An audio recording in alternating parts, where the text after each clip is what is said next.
Well, as an obvious classic car lover and owner of many different cars, one of the questions that I get asked relatively frequently is, what kind of classic cars do I think are going to increase in value over the years? And this is admittedly a bit of a tricky question.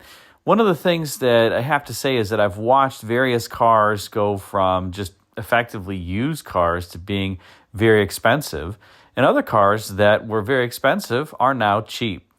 But I'll give my perspective in this particular video about classic cars that I think are going to continue to increase in value and the reasons behind that.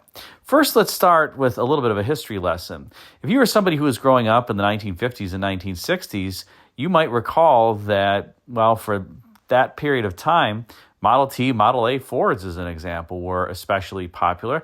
Maybe they weren't always valuable, but they were relatively popular and collectible. Fast forward to today, and very few people view Model T and Model A's as highly desirable. And some of that is because they're pretty much undrivable on modern roads with how fast people drive. You can certainly try to drive them, but it's a bit of a chore, and you certainly are always trying to look out to make sure that somebody's not cutting you off. And it's really kind of a nightmarish experience. People drive far more aggressively now than they did even 10 years ago because cars have way more horsepower than they did back then. But there are some trends that I've seen over the years that are really interesting. One of the ones that I've seen, for example, is that a lot of 1950s era cars that used to be quite collectible are really coming down in value. A case in point would be 1955 to 1957 Ford Thunderbirds. Beautiful cars that, let's say 5-10 years ago, if you had a pristine copy, they would fetch in the mid-30s, mid-40s, and higher, depending upon the engine combination and the options. If you had the 2.4 barrel, as an example, engine, or you had a supercharged F-code 1957 Ford Thunderbird, you were looking at some really big dollars. Today, the 55 to 57 Ford Thunderbirds, even really, really nice ones, so long as they don't have the 2.4 barrel or supercharged V8 engine option, you can find them for in the mid-20s. It's one of the cars that has precipitously dropped in value over the years. And a lot of the 50s era cars, particularly the early and mid-50s era cars, have really started to drop in price. And one of the reasons for that is there's really this moving window of what collectible cars are increasing in value as well as decreasing in value, because many people want what they grew up with, and that is quite popular. Case in point, like I said, these 50s era cars, many of them, the main collectors of them are now, let's say, retired or sadly dying off. People who are collecting 55 to 7 Ford Thunderbirds in general are probably in their 80s or older at this point. And on the flip side of that equation, one of the things that I've watched that I never thought would happen is that 80s era cars are extremely popular and quite expensive. I remember years ago when a mint condition Pontiac Fiero would fetch maybe $6,000 or $7,000 if you had a 88 GT that was pretty loaded.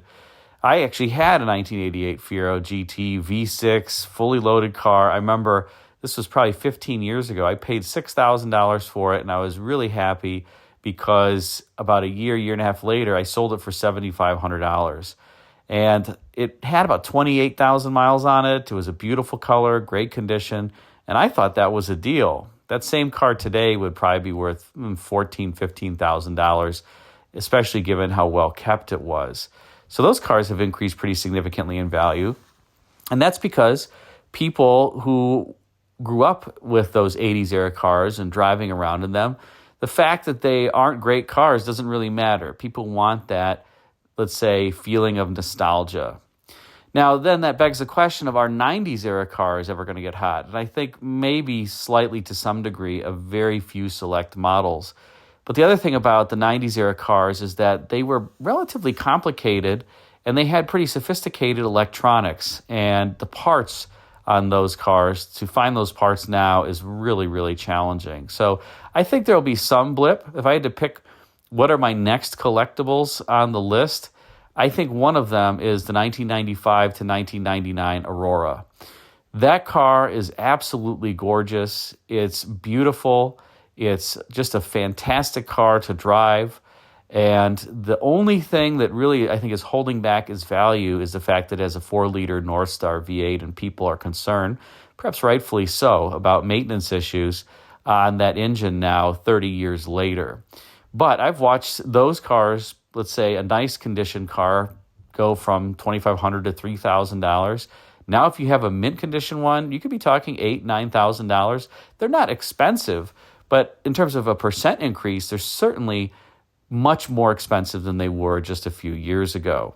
But like I said, the problem with the 90s era cars is that they are pretty technologically, let's say, sophisticated, and they have a lot of early electronics that are now aging, and the parts are impossible to find. The great thing about 60s and 70s and even 80s era cars is that they're really not that sophisticated, and a lot of things are still done and operated with cables like the HVAC systems and things like that. And even if you can't get an NOS part, you can fabricate something that works, and they're pretty simple and reliable. Whereas on the 90s era cars, let's take the same HVAC system, you probably have little stepper motors that are moving the HVAC blend doors to control the amount of cool and warm air. And finding one of those actuators now is extremely challenging. So I don't think the 90s era cars are ever going to get that hot, and a lot of them, frankly, weren't that great of cars. But I guess I could say that about the 80s era cars as well. So what do I think are the ones that are really going to increase in value over time, and what might you want to think of buying? Well, there's a couple rules in car collecting that you want to adhere to when buying a car. The first is the overall condition of the vehicle. I remember when I started collecting about 20-some years ago, if you had a restored car, that was really the pinnacle. For somebody to buy a car, have it perfectly restored, so it was almost better than new, that was what people wanted, and that drew big dollars. And I watched over the years as the trend went from people wanting restored cars to low mileage original classic cars because, quote, they're only original once. And I think that was really the right philosophy, but that is a novel thought as well. Like I said, years ago, the fact that it was original didn't make any difference, aside from the fact that you had a car that had a numbers matching engine. If you repainted it and you put a new interior in it, so long as you restored it to stock and you did it very well, that was viewed as being better than if you had a somewhat imperfect, let's say, original car where there are a couple paint chips or things like that, minor condition issues. At some point, you do have to repaint the car if the paint, let's say, is just too far gone. But nowadays, low mileage original is something that is well prized. So low mileage originals, I think, are going to continue to hold their value, especially when, second rule of collecting, they're rare. Rarity is another thing that really drives the market. And one of the things to remember about rarity is there's not just how many cars were produced of a particular vehicle, but there's also the survival rate of the cars today and how many are left that is really important. For instance, if you look at 1965 Mustangs, there are still about 50,000 of them that are registered in the United States, a survival rate of about 10%. There are a lot of 65 Mustangs that are still out there. Cars like Corvettes, there are a lot of classic Corvettes that are low mileage that are out there in great shape because people bought them, put them away. They were prized possessions. But what didn't survive often were the full-size cars. They were just bought, driven, used, unloved, and thrown away. Same with wagons. Wagons were another thing that were just bought, used, driven, thrown away. Pickup trucks, SUVs. The survival rate of those, despite the fact that more were made than a lot of the, let's say, muscle cars and sports cars, so few survive today. The survival rates are often less than 2%, maybe even less than 1% of what was produced. The rarity of them is something that makes them, let's say, potential to increase in value. So we have the condition and the rarity. And then I think the third thing I would say is, in general, the style and the options and the color combination, which can be factored into the rarity. But you can have two rare cars. One is rare because it has no options. One is rare because it has very desirable options. Well, of course, the latter is the one that's going to be more valuable. And generally, when you have cars with optional engines or optional transmissions or optional content, that tends to drive the value higher, especially if the content was rare. Like if you have a late 50s era convertible car that has air conditioning, factory air conditioning, that's something that might perk the value up, in addition to if it has the optional engine, as an example. But overall, if you want to take a step back, here's what I think in terms of percent increases, maybe not the dollar value increases, but what I think will continue to increase in value. I would say full-size vehicles are going to continue to increase in value. The full-size cars from General Motors, Ford, Chrysler, and I'll call some AMC cars full-size, are, I believe, going to continue to increase in value because their survival rate is especially low. And there aren't many in great condition. They are very rare. And I think the other thing, a lot of them look great, they drive great, and, well, frankly, they're just enjoyable. I think people are really discovering full-size cars, not only in the U.S., but overseas. They want, if you go overseas to Germany or France or Denmark even, or these other countries, they want big, brash American cars, not the muscle cars, but the big full-size cars, because the bigger, the better for an overseas collector, often because they don't have to pay that much, relatively speaking, and they never made cars that big overseas. So people consequently love them, and you have a bunch of overseas buyers for these cars now. It doesn't matter if they're two-door or four-door, but also cars with unique options. Fleetwood Talismans are a great one, as an example. Cars with unique interiors are another thing that's really driving value. The Fleetwood Talisman interior, the mid-70s Buick Park Avenues with that amazing, I guess you can call it that, puffy cloth interior. Anything with an outrageous interior is something that is likely to go up in value as well. And I think that, in particular, if I had to say of all vehicles which are going to increase, frankly, I think Chryslers and Mopars, we're seeing this in the muscle car market, are going to be ones that increase in value significantly because, number one, they made less. Number two, sorry, Mopar fans, they often weren't that well made. And as a consequence, the survival rate is very low today. And a lot of them look great. They're great looking cars. The Mopars of the 60s and 70s, a lot of them are just beautiful. So I think that those are going to continue to go up in value.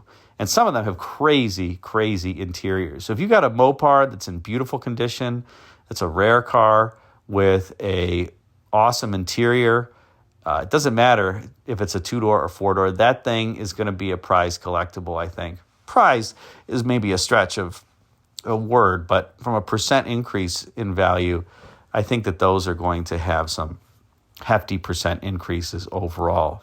Now, another example of what I just related would be American Motors cars. And some of you may scoff at American Motors cars. Those are not collectible. Well, I can tell you, I've watched a lot of American Motors cars with crazy interiors and unique models fetch really good prices. So AMC Eagles in particular, I remember when those cars 10, 15 years ago, you could pick up a mint condition one for $4,000 to $5,000. Some people are selling mint condition Eagle wagons today, which is the most desirable model, for $30,000 plus. And I've seen Matadors, AMC Matador coupes, particularly ones with outlandish interiors. The Barcelona 2s is an example. The Oleg Cassini Matadors, those can fetch $30,000 plus. American Motors had a lot of cars with funky interiors, the Javelins, the Pierre Cardin Javelins, the Gucci Hornets, and things like that. But I think some of those select models from AMC, even Pacers, as an example, with the Navajo weave interior, those are going to become increasingly collectible because so few survive. So we talked about Mopars, we talked about AMCs, and I think for the GM and Ford crowd, in terms of the full-size cars, I think some of the Orphan brands like Pontiac and Oldsmobile and Mercury are going to become increasingly collectible. Mercury is probably the toughest one for those who watch this channel. I love my Mercuries, but there's just not that many collectors who know about them. That's more of a long shot bet, I would say, because you're betting on more people knowing and loving Mercury and what it's about. Whereas more people know about Pontiac. Pontiac was a great brand recognition. And in the collector car market, they also had cars like the GTO that really drew people into the brand itself. So Pontiac, from a collector market, really rides on the laurels of the brand, and rightly so. So mid-60s Bonnevilles, as an example, I think are going to become even more highly prized. Mid-60s Grand Prix, they're starting to go up in value now and hold their value. But I think that some of those that have great condition, great rarity, great color, great option content are going to become even more valuable in the near future. So long story short, think about those rules. The condition, you want something that's going to be mint condition. Pay for something that's mint condition, original, low mileage. Pay for something that is quite rare where the survival rate is low, that has great option content, it looks great, and buy something, by the way, that you just enjoy driving. I think the 80s era cars and their value where it is today is just kind of a fad, and people really want those cars because they remember them. But it'll come back down over time just because, let's just say they weren't all that great of cars. But a lot of these 60s era cars are fun to drive. You can drive them on modern roads, and the early 70s cars too. And I would just say that they're starting to see some appreciation, pretty significant appreciation. The prices for full-size cars in mint condition has doubled.